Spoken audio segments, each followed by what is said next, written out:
pop pimple, makes near-fatal mistake before realizing what it was.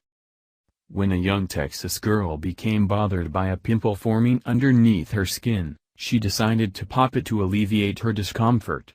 However, within an hour, her entire face swelled up and she was headed for the emergency room.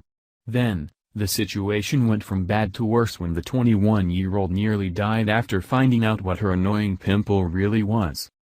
You've probably been told not to pick at pimples, but if you really like most people, you do it anyway. It has just too tempting when that little bump is staring you in the face and you can feel that nagging pain underneath the skin. What has the harm in popping that annoying little white head, anyway? Well, 21-year-old Katie Wright found out the hard way that you should never pick at your pimples after she nearly died for doing just that. Katie was forced to spend days in the hospital after she tried to pop what she thought was a pimple on her face. A week ago I decided to pick at what I thought was a giant under-the-skin pimple because it had been hurting for a while and got too painful to ignore, Katie wrote online, according to God-Fitting. Within an hour my entire face swelled up and hurt. I went to the emergency room and they said it was a very serious case of cellulitis, which is a version of staph infection. Since it was on my face, there was a huge risk of it spreading to my brain or my eyes, causing me to go blind, she added. The pressure and heat was unbearable, Katie recalled of her cellulitis scare. Imagine a hot coal trying to burst out of your skin. That's what it felt like. While the pain associated with her ordeal certainly sounds horrific, it has nothing compared to some of the other side effects of cellulitis, which, in extreme cases, can even lead to death.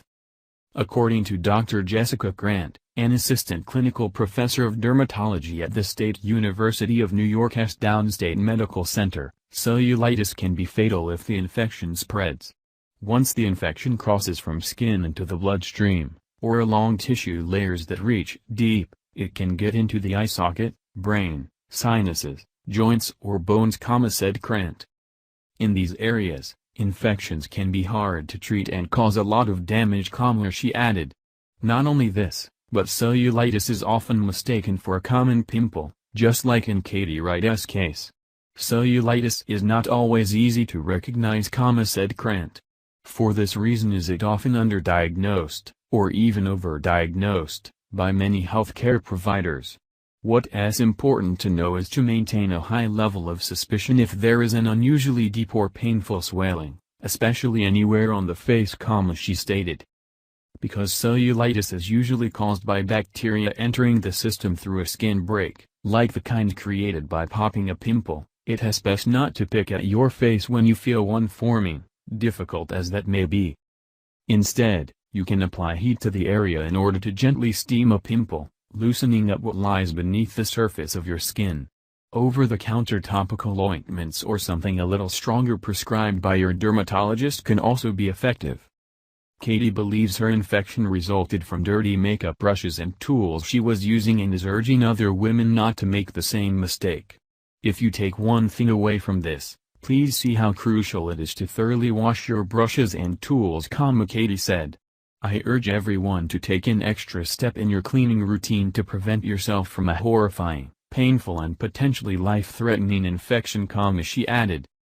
Katie has started a GoFundMe page to help with the medical costs she incurred during her stay in the hospital. Unfortunately, her mistake was a costly one. Please share Katie's story to warn others about cellulitis and the dangers associated with it.